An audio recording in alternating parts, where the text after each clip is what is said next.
మంచితనం కలిగి ఉంటారు, ప్రేమ కలిగి జీవిస్తారు అనే లక్షణాలు ఈ సమాజంలో ఎవరి దగ్గర లేవు. అందుకనే బాలు నడవలసిన త్రోవను వానికి చిన్నతనంలోనే నేర్పాలంట. కానీ తల్లిదండ్రులైన వారు చిన్నతనంలో నేర్పించలేకపోతున్నారు. మొదట పిల్లలైన వారు చెడిపోవడానికి గల ముఖ్య కారణం ఎవరంటే తల్లిదండ్రులే.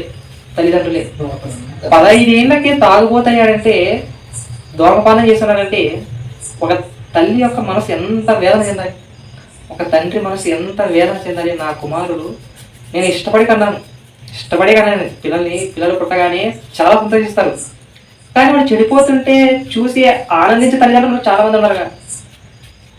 చెడిపోతుంటే ఎంత బాధపడాలి మనం అసలుకి. ఆ బాధ ఎంత బాధపడాలి. ఒక్కసారి పరలోకమందున తండ్రి ఈ భూమిని చూస్తున్నప్పుడు చెడిపోయిన పిల్లలు కనపడితే తన మనసు సంతాపం పొందుతున్నాడంట.